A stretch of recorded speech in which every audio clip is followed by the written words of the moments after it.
بسم اللہ الرحمن الرحیم کہانی.com میں خوش آمدید۔ شروع کرتے ہیں آج کی دلچسپ اور سبق آموز کہانی۔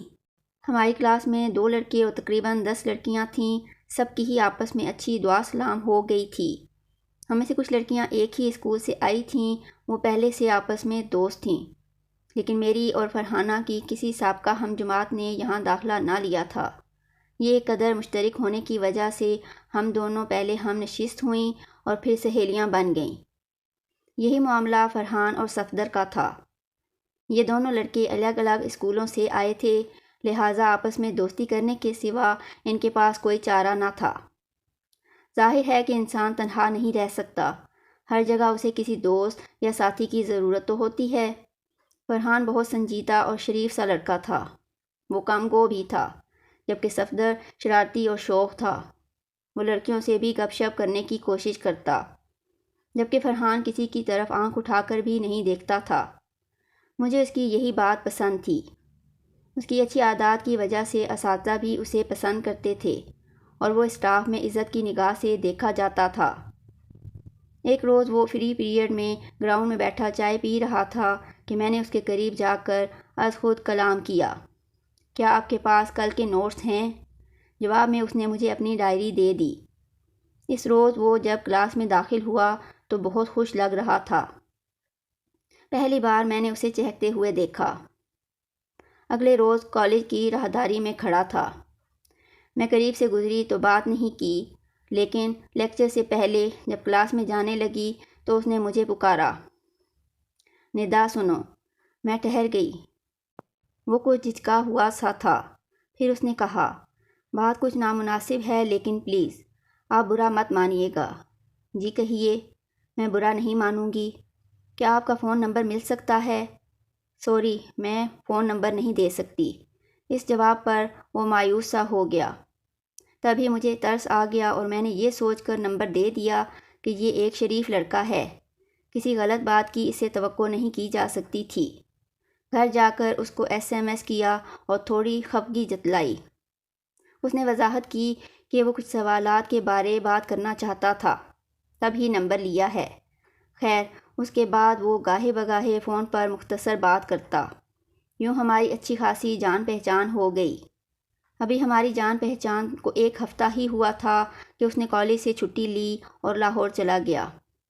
وہ بہت اچھی گفتگو کرتا تھا، جی چاہتا تھا کہ اس کی باتیں سنتے ہی رہو۔ ایک دن میں اپنی فیملی کے ہمراہ ہوٹل میں کھانا کھانے گئی، وہاں وہ مجھے نظر آ گیا۔ وہ ایک خوبصورت لڑکی کے ساتھ بیٹھا ہوا بہت خوشگوار موڈ میں ہنس ہنس کر باتیں کر رہا تھا۔ تبھی میں نے اسے SMS کیا کہ کہاں ہو؟ میں ایک ہوٹل میں ہوں اپنی کزن کے ساتھ، ہم یہاں کھانا کھانے آئے ہیں۔ اس نے سچ سچ بتا دیا۔ ابھی تک اس نے مجھے دیکھا نہیں تھا۔ مجھے بہت جلن ہوئی کہ یہ کیوں کسی لڑکی کے ساتھ ہے۔ اس دن کے بعد میں اس کے ساتھ اکھڑے اکھڑے انداز سے بات کرنے لگی۔ اس باعث وہ کچھ پریشان سا رہنے لگا، لیکن مجھ سے ناراضگی کی وجہ دریافت نہ کی، جبکہ میں اسی انتظار میں تھی کہ وہ کچھ پوچھے تو بات کروں کہ وہ کون تھی جس کے ساتھ تم ہوٹل میں اس طرح ہنس ہنس کر باتیں کر رہے تھے۔ یہاں تو تم مسکراتے تک نہیں ہو۔ جب اس نے ایک بار بھی نہ پوچھا کہ تم کیوں روٹھی روٹھی ہو، تب یقین ہو گیا کہ اس کا معاملہ اسی لڑکی کے ساتھ ہے۔ ایک روز جب صبر کرنا میری برداشت سے باہر ہو گیا تو میں اس سے جھگڑ پڑی۔ اس نے کچھ کہنا چاہا لیکن میں نے ایک نہ سنی۔ کہہ دیا کہ تم جس کے ساتھ ہو اسی کے ساتھ رہو اور اب کبھی مجھ سے رابطہ نہ کرنا۔ اس نے مجھے کئی بار فون کیا، لیکن جانے مجھے کیا ہو گیا تھا، میں ہر بار بغیر سنے فون بند کر دیتی۔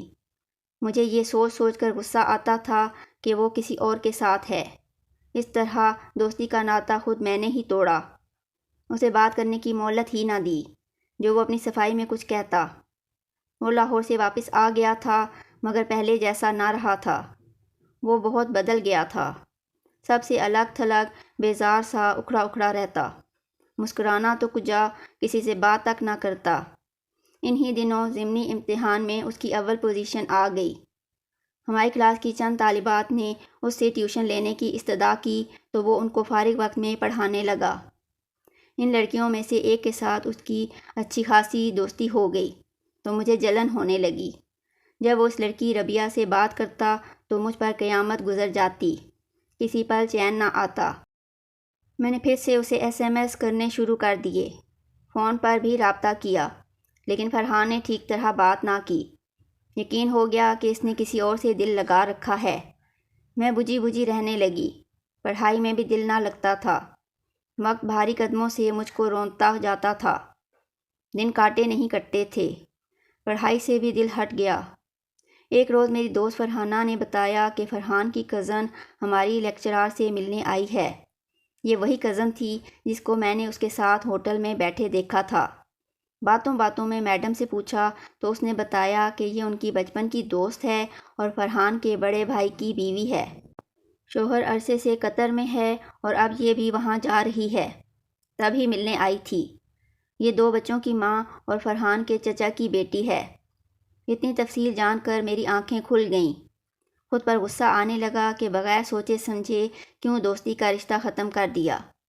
گھر پہنچ کر فرحان کو فون کیا اور معافی مانگی، مگر اس نے کوئی بات نہ کی۔ کچھ تو بولو، میں نے منت سماجت کی۔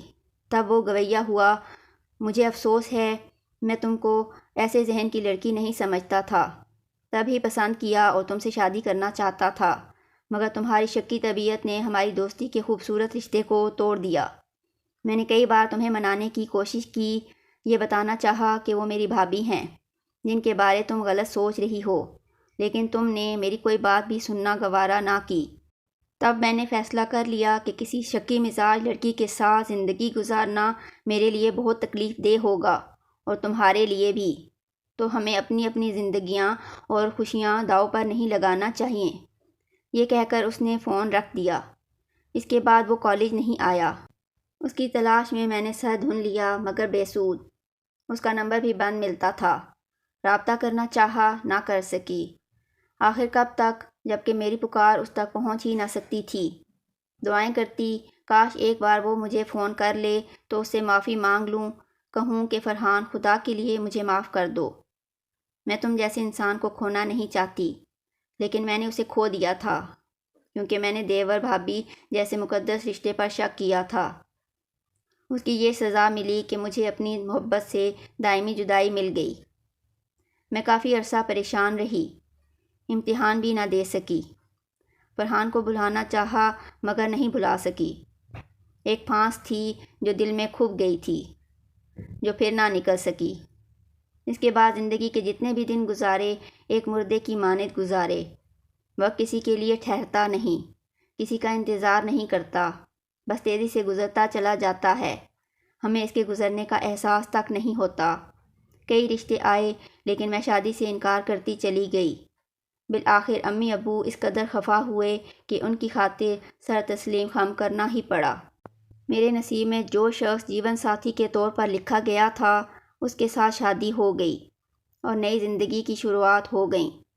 نثار بہت اچھے انسان تھے، مجھے خوش رکھنے کی کوشش کرتے تھے، میں بھی بظاہر خوش نظر آنے کی کوشش کرتی، مگر دلوں کا حال تو اللہ ہی جانتا ہے، اور دل ایسی چیز ہے جس پر کسی کا بس نہیں چلتا۔ شادی کے چند سال بعد میرے شوہر کا تبادلہ ہو گیا۔ جہاں ہم گئے وہاں بھی دل نہ لگا۔ یہ پہاڑی علاقہ تھا۔ انہی دنوں جبکہ میں ذہنی طور پر اضطراب میں تھی، میری ایک لڑکی سے ملاقات ہو گئی جس کا نام سمینہ تھا۔ یہ ایک مقامی لڑکی تھی اور ہمارے پڑوس میں رہتی تھی، بہت اچھی عادات کی مالک تھی۔ جلد ہی میری اس کے ساتھ دوستی ہو گئی۔ اس کی باتیں بہت سادہ اور معصومانہ ہوتی تھیں۔ میرے دل کی اداسی کو اس نے بھانپ لیا۔ ایک دن کہنے لگی، باجی مجھے لگتا ہے آپ کو کوئی بے سکونی ہے۔ برا نہ مانو تو پوچھوں، کیوں اداس رہتی ہو؟ کیا کسی کی یاد ستاتی ہے؟ ہاں، ایک دوست کی۔ کیا کروں، بھلانا بھی چاہوں تو نہیں بھلا سکتی۔ تبھی اپنے شوہر کو بھی نظر انداز کرتی ہوں، ان کی طرف توجہ نہیں کر سکتی۔ اس کا ایک حل ہے میرے پاس۔ آپ میرے دادا کے گاؤں چلیں، وہاں ایک شخص ہے، نام نہیں معلوم مگر لوگ اس کو اللہ والا کہتے ہیں۔ وہ عجیب آدمی ہے، بس ایک بار آپ کو غور سے دیکھ کر پھونک مارے گا تو آپ کی ذہنی پریشانی دور ہو جائے گی اور آپ بھلی چنگی ہو جائیں گی۔ کیا کہہ رہی ہو سمینہ، یہ کیسے ہو سکتا ہے؟ میں ایسے پیروں فقیروں پر یقین نہیں رکھتی۔ وہ پیر فقیر نہیں باجی، بس نیک آدمی ہے، بزرگ ہے۔ تم اور کیا جانتی ہو اس کے بارے میں نے ثمینہ سے پوچھا۔ کچھ ایسا حال سنا کہ آپ سنیں گی تو حیران رہ جائیں گی۔ اس دنیا میں اللہ تعالیٰ کے بنائے کئی طرح کے انسان اور مخلوقات بستی ہیں، مگر یہ اللہ کا بندہ اور رنگ کا ہے۔ کب علاقے میں وارد ہوا اس کے بارے مجھے زیادہ معلوم نہیں ہے، مگر ہمارے گاؤں میں وہ لوگوں کا مرکز نگاہ ہے۔ اس وقت شروع میں وہ گاؤں کے بازار میں دکانداروں اور علاقے کے لوگوں کا بوجھ اجرت پر اٹھانے کا کام کرتا تھا۔ اسی پر اس کی گزر بسر تھی۔ اس نے شادی نہیں کی۔ مزدوری کی اجرت سے وہ اپنا خرچہ پورا کرتا تھا۔ ایک بار کسی کو اس نے اپنا نام لطیف بتایا تھا، لہٰذا لوگ اسے بابا لطیف کہا کرتے تھے۔ اس بندے کو سوائے عیدین کے کبھی کسی نے اچھے لباس میں نہیں دیکھا۔ اس کا کہنا تھا کہ اگر اچھے اور اجلے لباس زیب تن کروں گا تو کون مزدوری دے گا۔ وہ 2 من سے زیادہ وزن اٹھا لیتا تھا۔ اگر وزن کم ہوتا تو وہ اس بوجھ کے ساتھ کوئی بھاری پتھر باندھ لیتا اور پھر بوجھ کو بڑھا کر لوگوں کا سامان منزل مقصود پر پہنچا دیتا۔ اس کا یہ بھی اصول تھا کہ وہ طے شدہ اجرت سے زیادہ ہرگز نہ لیتا تھا۔ کوئی اگر اپنی خوشی سے کچھ زیادہ رقم دیتا تو وہ لوٹا دیتا اور اصرار کے باوجود قبول نہ کرتا۔ پہلے تو کسی کو علم نہ تھا کہ یہ شخص کہاں سے آتا ہے اور رات کو کہاں چلا جاتا ہے۔ بعد میں اس نے بازار میں کوئی دکان جو رقبہ میں چھوٹی سی کوٹری کے جیسی تھی کرائے پر حاصل کر لی۔ وہ اسے بطور رہائش اور گودام کے استعمال کرتا تھا۔ اسی رہائش گاہ میں اس کا راشن مثلاً گندم، مکئی اور دالوں کا اسٹاک ہوتا تھا۔ یہ اجناس وہ اجناس کی منڈی سے چن چن کر جمع کرتا رہتا تھا۔ لطیف کو بڑے گوشت سے پرہیز تھا، البتہ چھوٹا گوشت بکرے وغیرہ کا خرید کر لاتا اور ایک برتن میں کئی دن رکھتا۔ خدا جانے کیا اسے لگاتا کہ وہ ہفتہ بھر بھی خراب نہ ہوتا۔ کبھی کسی نے اسے یہ گوشت آگ پر پکاتے دیکھا تھا اور نہ ہی اس کی گودام نما رہائش گاہ میں پکانے کی سہولت میسر تھی۔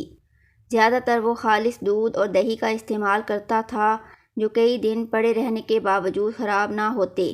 کسی نے کبھی اسے بیمار پڑتے نہیں دیکھا۔ اگر کوئی بیمار اس کے پاس آ جاتا تو وہ اس کی ہتھیلی پر پھونک مار دیتا، بیمار ٹھیک ہو جاتا۔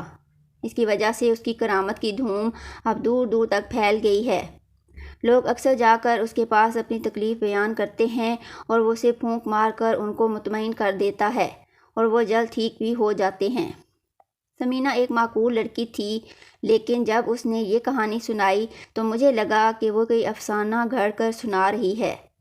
میں نے پوچھا، ثمینہ تمہیں یہ سب باتیں کس نے بتائیں؟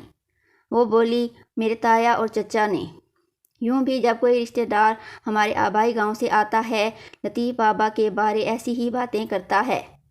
خیر میں تو تمہارے دادا کے گاؤں جانے سے رہی اور نہ ہی میں ایسے عجیب و غریب انسان سے ملنا چاہوں گی، کیونکہ مجھے ان کرامات کا یقین نہیں ہے۔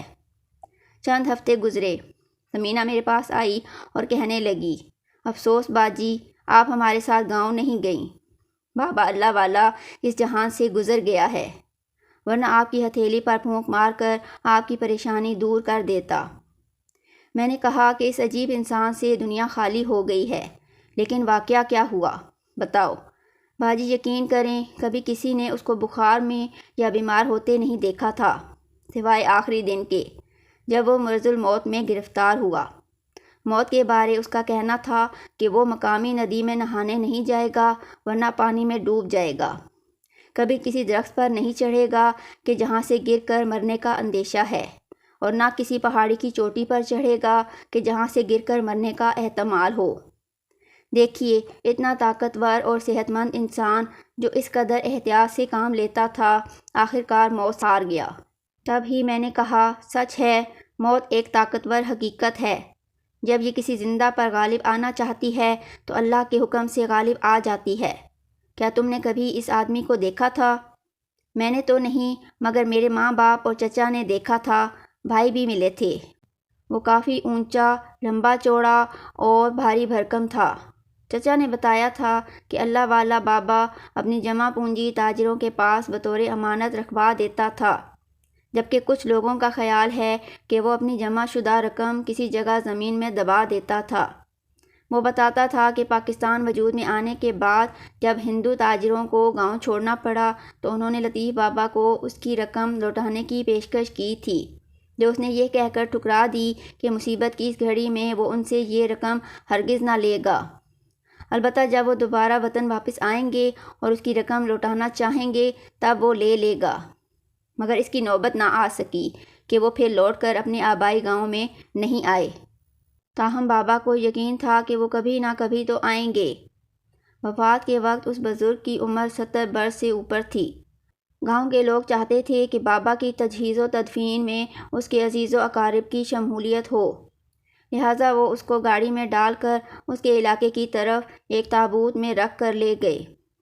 جب وہ اس پہاڑی کے پاس پہنچے جس کی پرلی جانب لطیف بابا کا گاؤں تھا تو انہوں نے تابوت کو گاڑی سے نکال کر کندھوں پر اٹھا لیا، کیونکہ آگے چڑھائی پر گاڑی لے جانا ممکن نہ تھا اور دوسرا کوئی راستہ بھی نہیں تھا۔ تابوت کافی بھاری تھا، کیونکہ تابوت کے وزن کے علاوہ بابا خود بھی ایک لحیم شہیم جثے والا آدمی تھا۔ تابوت کو چڑھائی پر لے جا کر دوسری سمت گاؤں تک پہنچانا ایک دشوار کام تھا، لہٰذا 4 افراد سے زیادہ میت کو لوگوں نے اٹھا رکھا تھا۔ بہرحال جب وہ پہاڑی کی چوٹی تک پہنچے انہیں احساس ہوا کہ تابوت اچانک ہلکا ہو گیا ہے۔ انہیں لگا جیسے یہ خالی ہو اور انہوں نے کوئی ہلکا پھلکا ڈبہ اٹھا رکھا ہو، بس وہ ڈر گئے۔ انہوں نے تابوت کندھوں سے اتار کر پہاڑی پر رکھ دیا اور یہ سوچ کر الٹے قدموں لوٹ آئے کہ اس کے گاؤں کے لوگ جو یہاں سے گزرتے رہتے تھے جب ادھر سے گزریں گے تابوت کو لے جائیں گے، کیونکہ انہوں نے اس پر لطیف اللہ والا لکھ دیا تھا۔ میں سمجھ رہی تھی کہ اس طرح کی چونکا دینے والی باتیں گھڑنا سمینہ کا مشغلہ ہے۔ اسے کچھ نہ کہا اور خاموش ہو رہی۔ اگلی بار سمینہ ماں کے ساتھ آئی تو اس کی والدہ نے بھی باتوں باتوں میں یہی قصہ سنایا جو اس کی بیٹی چند دن قبل مجھے سنا گئی تھی۔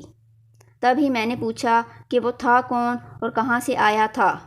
اس کی ماں بولی، وہ ہمارے آبائی گاؤں سے چند میل دور ایک پہاڑی کے ادھر سے آیا تھا، وہیں اس کا گاؤں ہے۔ لوگ کہتے ہیں کہ وہ اس وجہ سے ہجرت کرنے پر مجبور ہوا تھا کہ اس کے چند قریبی رشتہ دار وراثتی زمین کی وجہ سے اس کی جان کے دشمن ہو گئے تھے، کیونکہ وہ اس کو دیوانہ سمجھتے تھے۔ وراثتی زمین کی دشمنی کے باعث جب رشتہ داروں نے اس کو تنگ کیا تو اس نے سال ہر سال بن باز کاٹا اور اپنے گاؤں نہیں گیا۔ سمینہ کی والدہ سے یہ عجیب باتیں سن کر میرا دماغ پریشان رہنے لگا کہ کیا وہ واقعی دیوانہ تھا جو گوشت کو کئی کئی دن بعد کھاتا تھا، جبکہ اتنی مدت میں تو کچا گوشت گل سڑ جاتا ہے اور اس میں کیڑے پڑ جاتے ہیں۔ تبھی اس تصور سے مجھے وحشت ہونے لگتی کہ اگر وہ پرانے گوشت کو پکاتا نہیں تھا تو کھاتا کیسے ہوگا؟ وہ جو ہلکا وزن اٹھانے کی جگہ اسے بھاری بھرکم کر کے اٹھاتا تھا تو اس میں کیا حکمت تھی؟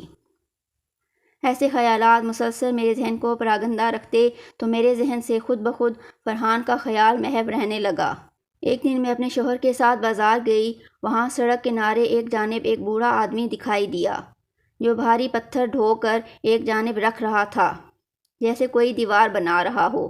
وہ اونچا لمبا مضبوط بدن کا تھا، اگرچہ عمر 70 برس سے اوپر ہوگی، لیکن سر تنا ہوا اور گردن میں جھکاؤ تھا اور نہ کمر میں خم تھا۔